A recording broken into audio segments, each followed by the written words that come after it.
शांति।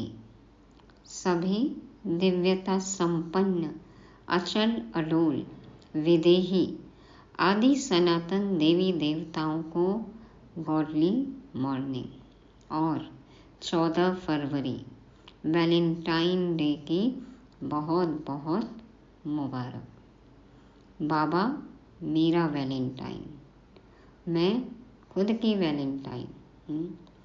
मिल गया ना मनमीत सभी को, खुद से और खुदा से प्यार। हमारा तो हर दिन ही वैलेंटाइन डे है ना। यही खासियत है निराकार से प्यार की। आज के दिन सब कहीं न कहीं घूमने जाते हैं, तो बाबा आज कहते एकांत में बैठ, एक के अंत में खो जाओ, विचार सागर मंथन करो, खुद से रो रिहान करो, हर्षित रहो। तो एक के अंत में खो जाओ, अपने मनमीत को याद करो, वहाँ दूजा और कोई भी ना हो।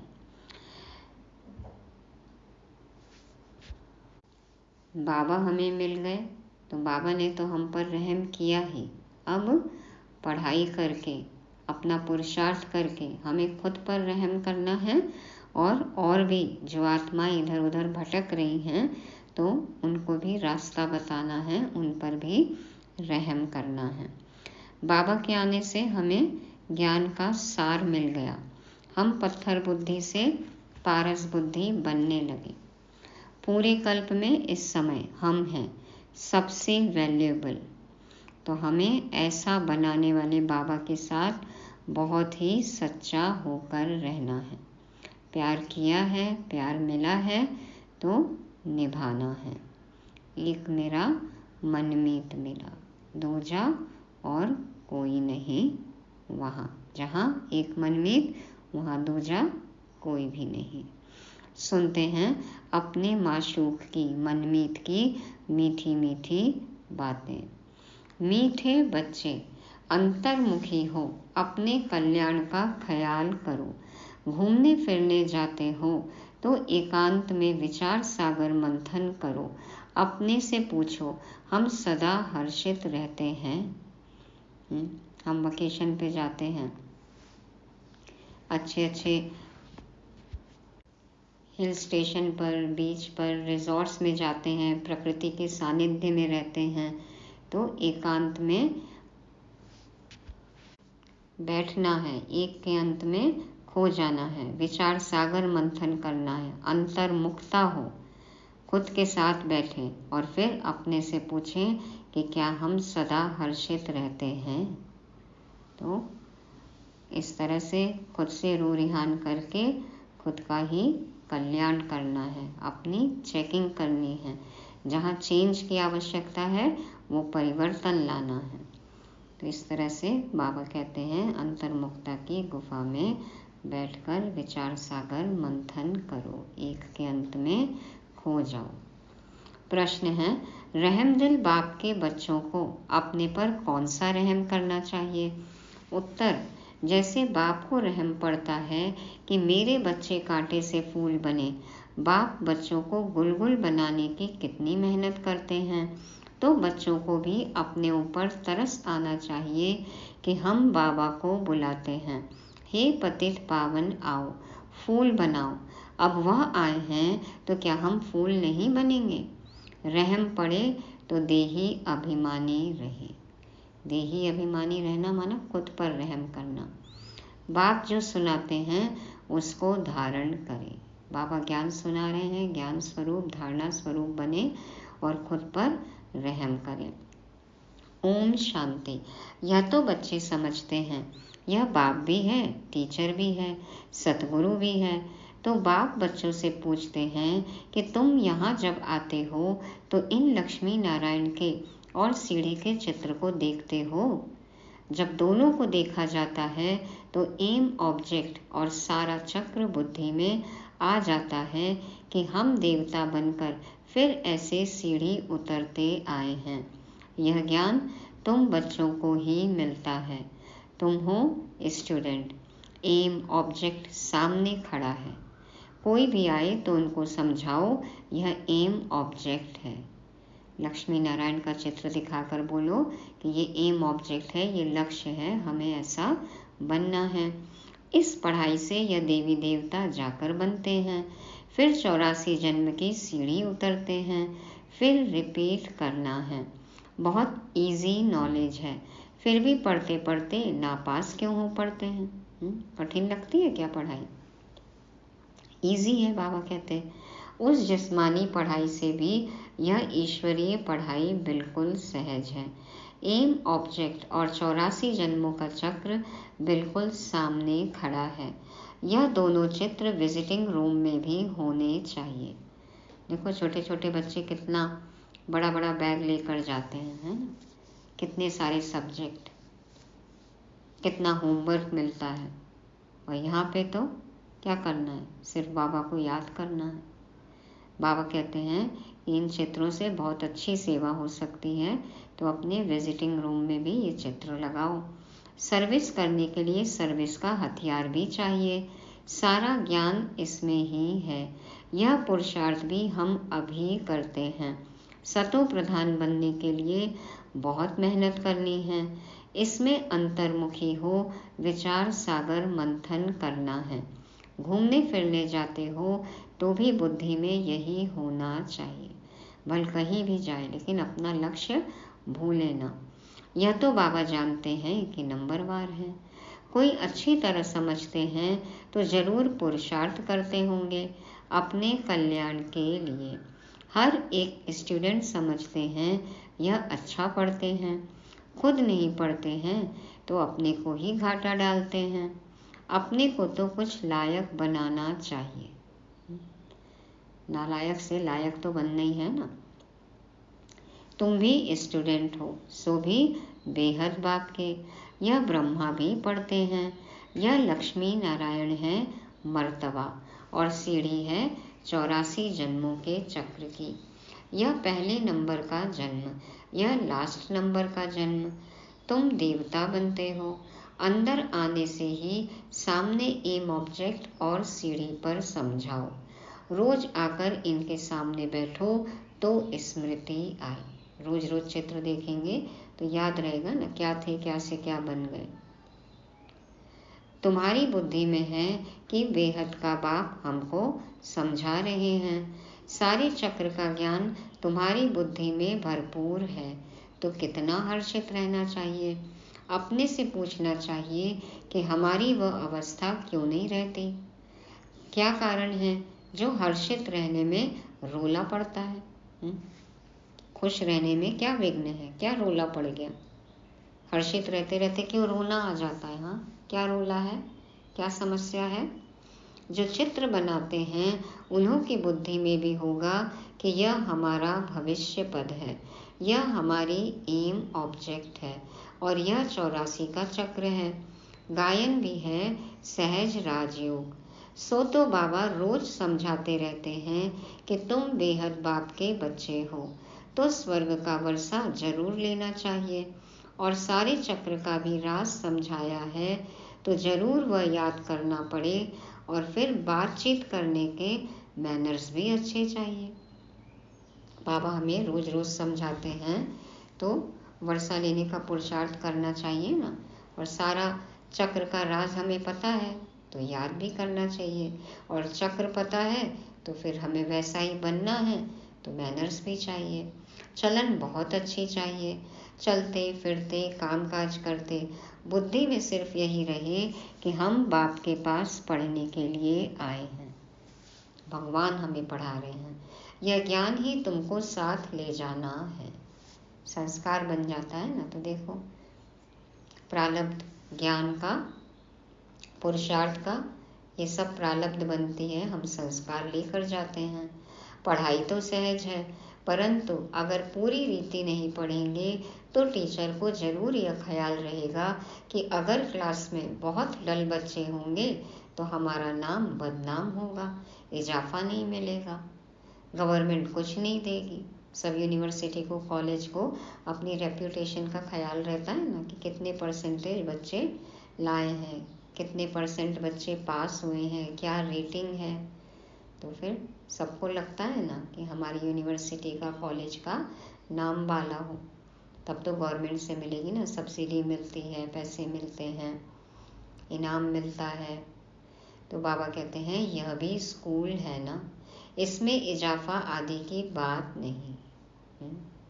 ये तो ईश्वरी स्कूल है, यहाँ का इजाफा क्या है, क्या इंक्रीमेंट है, क्या प्राप्ति है यहाँ पे।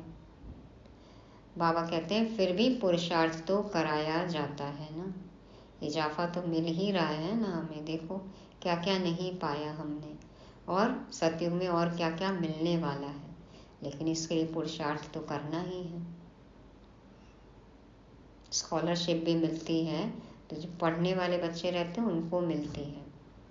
चलन को सुधारो, दैवी गुण धारण करो, कैरेक्टर अच्छे चाहिए, ये पुरुषार्थ करना है। कैरेक्टर अच्छा बनाना है, दिव्य गुणों की धारणा करनी है, अच्छा चलन हो, चरित्र अच्छा हो, व्यवहार अच्छा हो, तो ये सब बातों का ध्यान रखना है।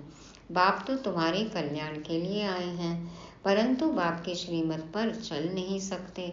श्रीमत कहे यहाँ जाओ तो जाएंगे नहीं, कहेंगे यहाँ गर्मी है, यहाँ ठंडी है। बाप को पहचानते नहीं कि कौन हमको कहते हैं। बाबा को पता है ना किसकी ज़रूरत कहाँ है, तो बाबा उसी हिसाब से सेवा में भेजते हैं। लेकिन बच्चे कहते नहीं, यहाँ ठंड है, यहाँ गर्मी है, नहीं जाएंगे, यहाँ दूसरा सेवा स्थान बताइए। तो बाबा कहते हैं कि बाप को पहचानते ही नहीं कि आखिर कौन कह रहा है। यह साधारण रथ ही बुद्धि में आता है, लगता है कि ब्रह्मा बाबा कह रहे हैं, लेकिन कहने वाले तो शिव बाबा हैं। वह बाप बुद्धि में आता ही नहीं है। बड़े राजाओं का कितना सबको डर रहता है, बड़ी अथॉरिटी होती है। यहाँ तो बाप कहते हैं मैं गरीब निवाज हूँ, मुझ रचता और रचना के आदि मध्य अंत को कोई नहीं जानते हैं। कितने ढेर मनुष्य हैं, कैसी कैसी बातें करते हैं, क्या क्या बोलते हैं।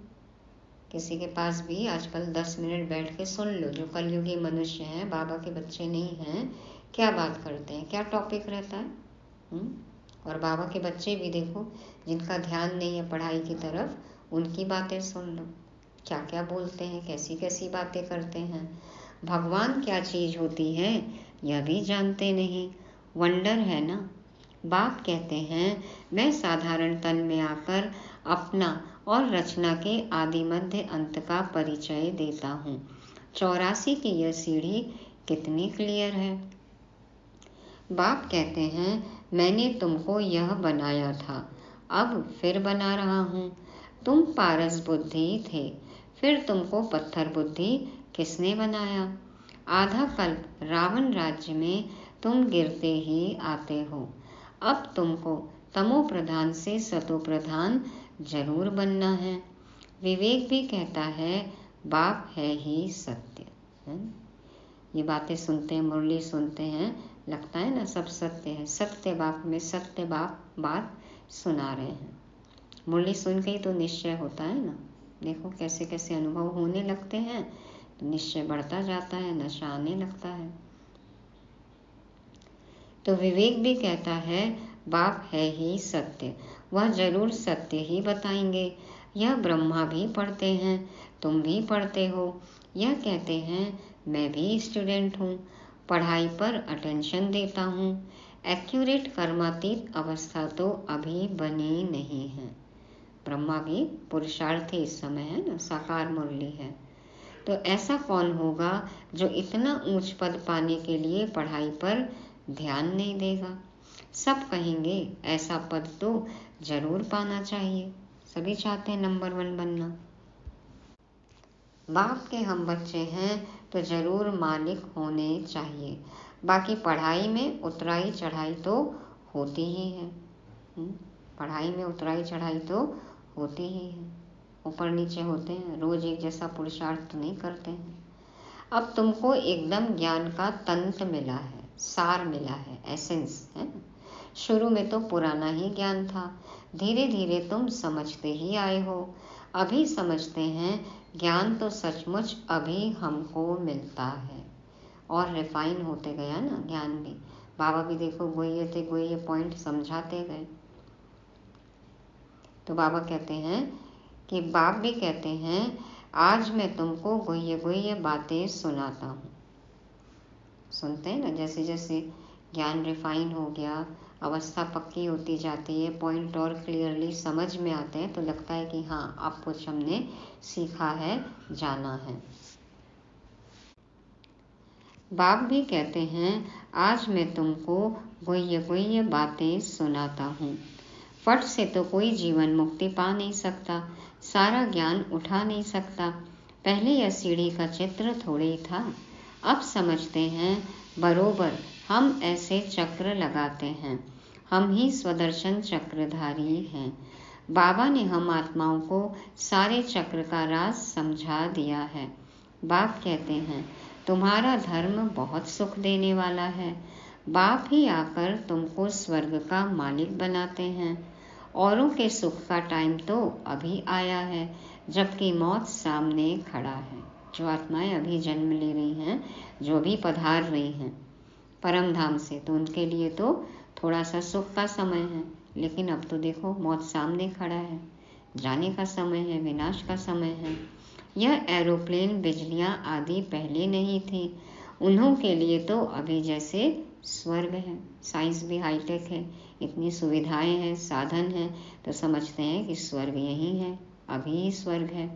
कितने बड़े बड़े महल बनाते हैं, समझते हैं अभी तो हमको बहुत सुख है।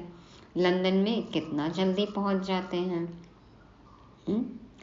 कैसे कैसे फास्ट प्लेन बना रहे हैं, बस यही स्वर्ग समझते हैं। अब उन्हों को जब कोई समझाए कि स्वर्ग तो सतयुग को कहा जाता है, कलयुग को थोड़ी ही स्वर्ग कहेंगे।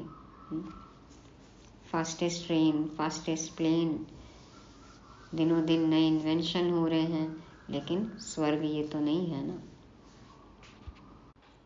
कलयुग को स्वर्ग नहीं कहेंगे। नर्क में शरीर छोड़ा तो जरूर पुनर्जन्म भी नर्क में ही लेंगे। आगे तुम भी यह बातें नहीं समझते थे, अब समझते हो। रावण राज्य आता है तो हम गिरने लग जाते हैं, सब विकार आ जाते हैं। अभी तुमको सारा ज्ञान मिला है तो चलन आदि भी बहुत रॉयल होनी चाहिए। अभी तुम सतयुग से भी जास्ती वैल्यूएबल हो। संगम युग में हम सबसे जास्ती वैल्यूएबल बाबा के साथ हैं, बाबा हमारे साथ हैं, इससे बड़ी और क्या बात है। बाप जो ज्ञान का सागर है वह सारा ज्ञान अभी देते हैं, और कोई भी मनुष्य ज्ञान और भक्ति को समझ ना सके, मिक्स कर दिया है। समझते हैं शास्त्र पढ़ना यह ज्ञान है और पूजा करना भक्ति है। ये समझते हैं ना, शास्त्र पढ़ना, स्वाध्याय करना ये ज्ञान है, और पूजा करना कर्मकांड है, भक्ति है। लेकिन सत्य ज्ञान तो है ही नहीं। ज्ञान किसको कहेंगे? सत्य बाप द्वारा जो ये सत्य ज्ञान मिल रहा है, ये जो सच्चा सच्चा सत्संग है, इसमें जो ज्ञान मिलता है, रूहानी ज्ञान, इसको ज्ञान कहेंगे। तो अब बाप गुलगुल बनाने के लिए कितनी मेहनत करते हैं। बच्चों को भी तरस आना चाहिए कि हम बाबा को बुलाते हैं, पतितों को आकर पावन बनाओ, फूल बनाओ। अब बाप आए हैं तो अपने पर भी रहम करना चाहिए। क्या हम ऐसे फूल नहीं बन सकते? अब तक हम बाबा के दिल तख्त पर क्यों नहीं चढ़े हैं? अटेंशन नहीं देते। बाप कितना रहम दिल है, बाप को बुलाते ही हैं पतित दुनिया में कि आकर पावन बनाओ। हमारे लिए तो बाबा इतनी गंदी दुनिया में आए हैं, और फिर भी हम उनका कहना नहीं मानेंगे, तो अच्छी बात है क्या? ये पढ़ाई पर अटेंशन देना है, खुशबूदार फूल बनना है, बाप के दिल तख्त पर विराजमान होना है। बाप को बुलाते ही हैं पतित दुनिया में कि आकर पावन बनाओ। तो जैसे बाप को रहम पड़ता है, ऐसे बच्चों को भी रहम पड़ना चाहिए, नहीं तो सदगुरु के निंदक ठौर न पाए। बाबा की निंदा कराई तो फिर ऊंच पद नहीं मिलेगा। यह तो किसको स्वप्न में भी नहीं होगा कि सतगुरु कौन, सच्चा सच्चा गुरु कौन। लोग तो देखो अपना नाम ही सतगुरु रख लेते हैं। लोग गुरुओं के लिए समझ लेते हैं कि कहाँ श्राप न दे देवे, अकृपा न हो जाए। बच्चा पैदा हुआ समझेंगे गुरु की कृपा हुई।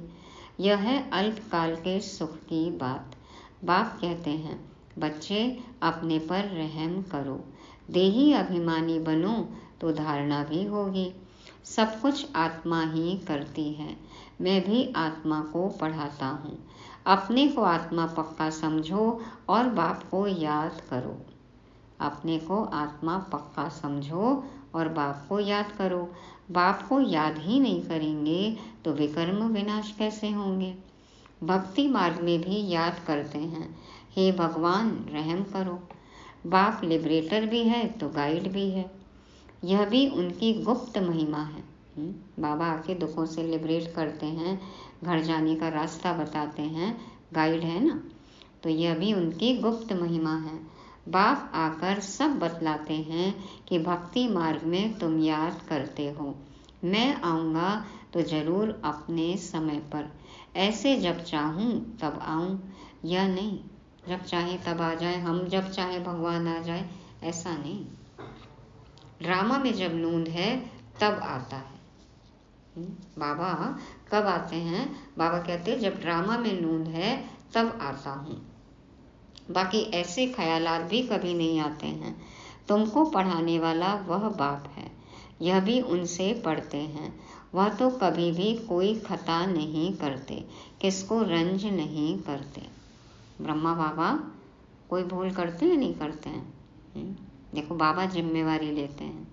तो ब्रह्मा बाबा भी शिव बाबा से पढ़ते हैं, लेकिन जो बाबा कहते हैं तुरंत मानते हैं। बाबा कोई खता नहीं करते, गलती नहीं करते, भूल नहीं करते, किसको रंज नहीं करते, किसी पे गुस्सा नहीं होते, किसी से नफरत नहीं करते, ईर्ष्या नहीं करते, क्रोध नहीं करते किसी पे।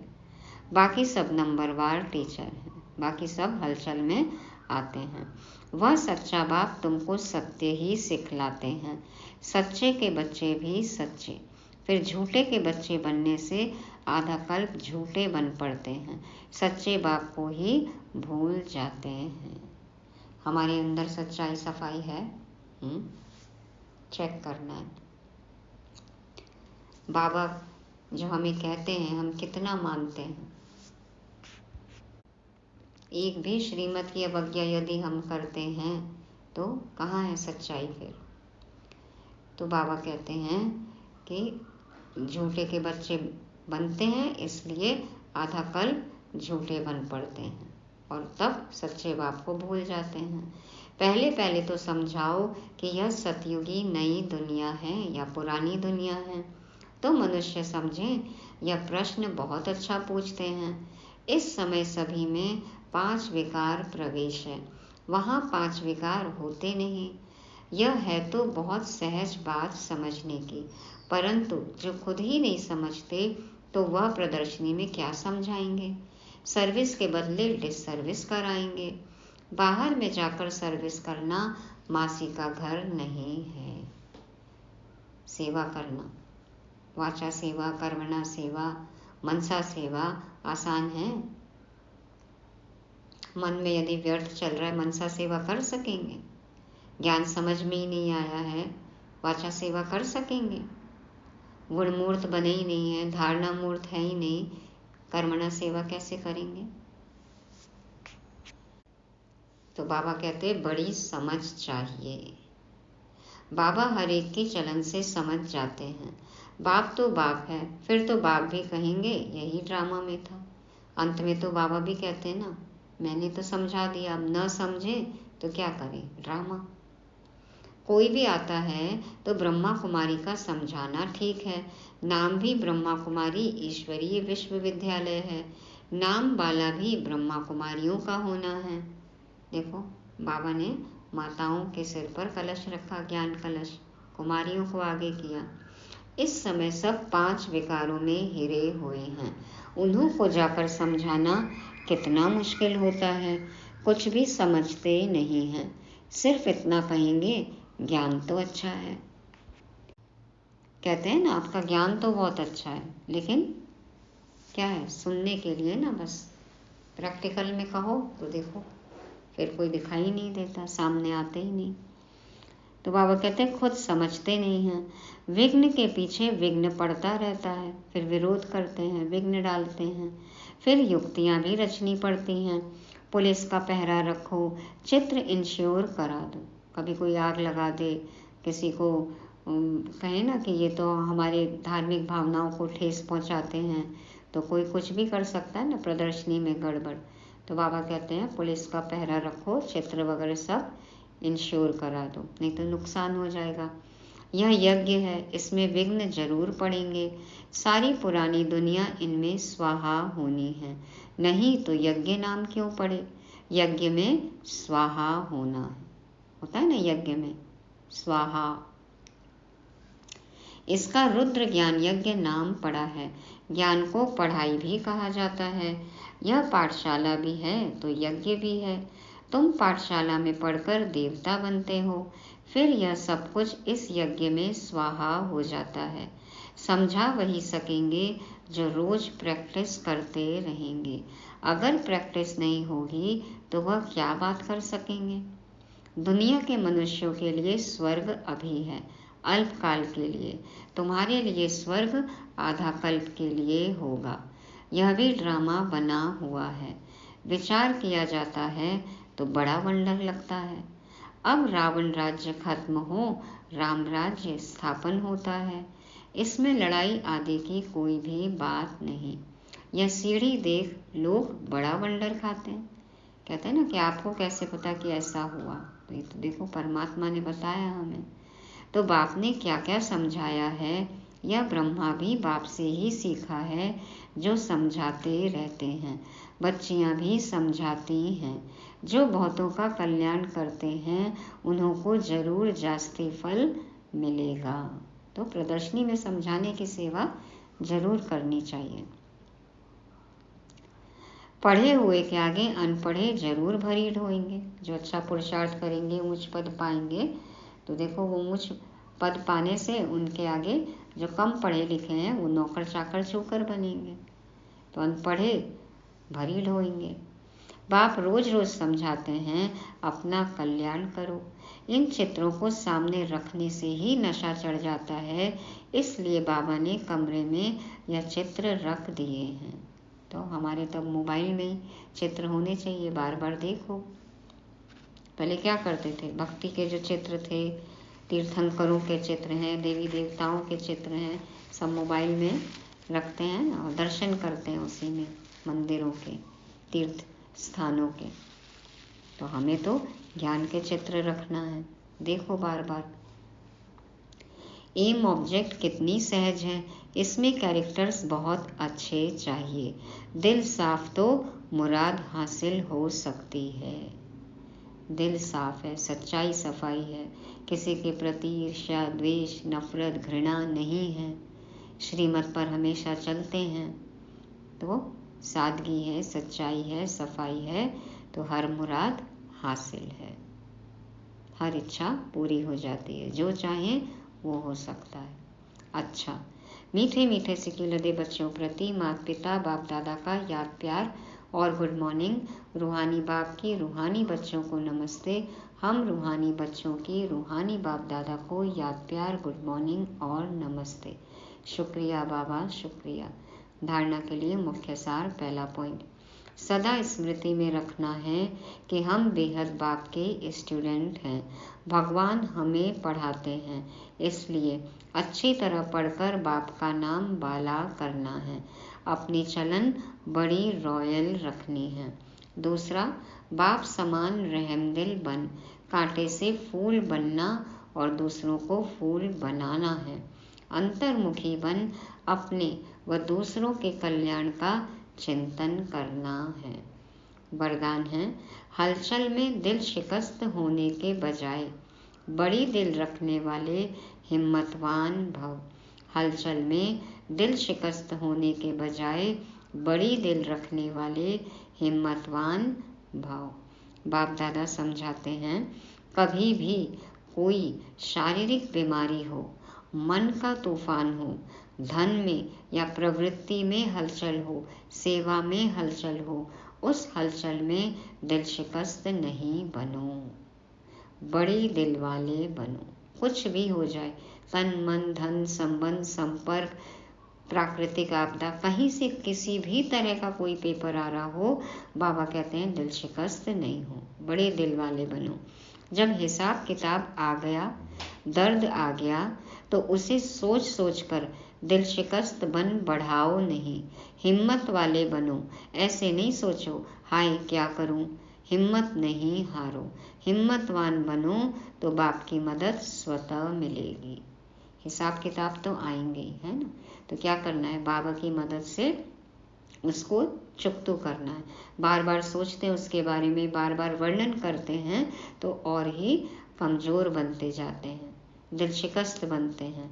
बाबा कहते हैं जो भी सिचुएशन आई है उसको एक्सेप्ट करो, हिम्मत रखो और बाप के साथ कंबाइंड रहो, साक्षी होकर देखो, बाबा को साथी बना लो तो समस्या जैसे कि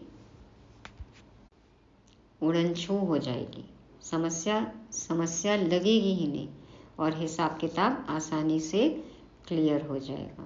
तो ऐसे बड़े दिल वाले बनना है, हिम्मतवान बनना है, बाप की मदद ऑटोमेटिक मिलनी ही है और आसानी से सब कुछ क्लियर हो जाएगा।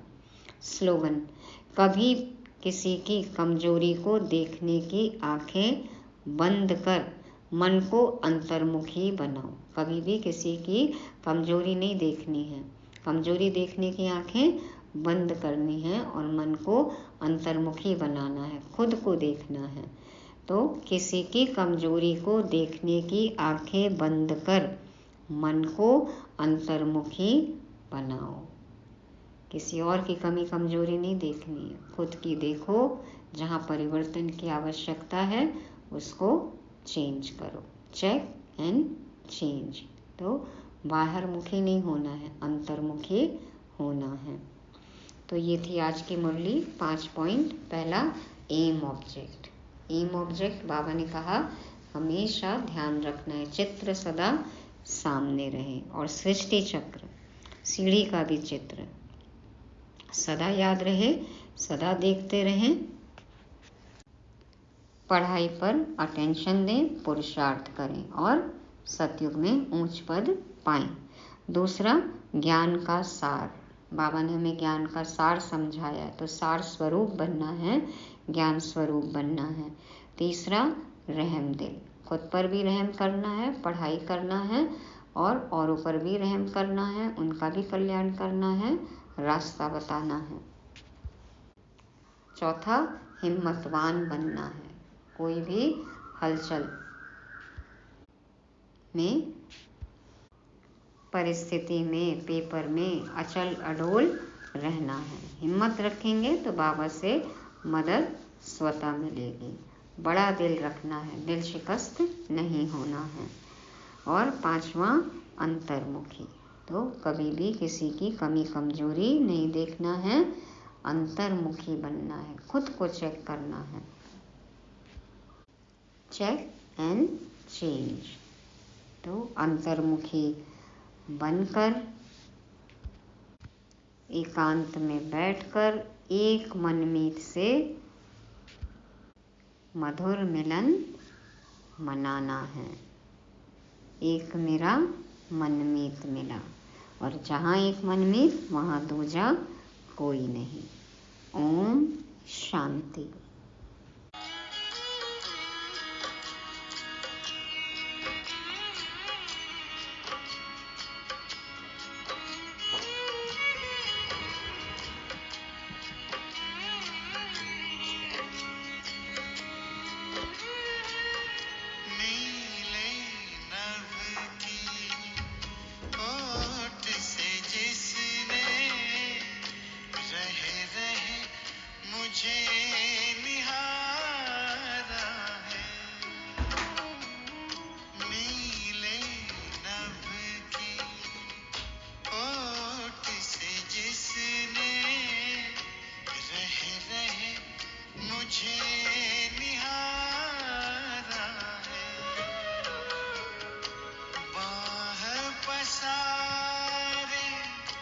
मुझको बुला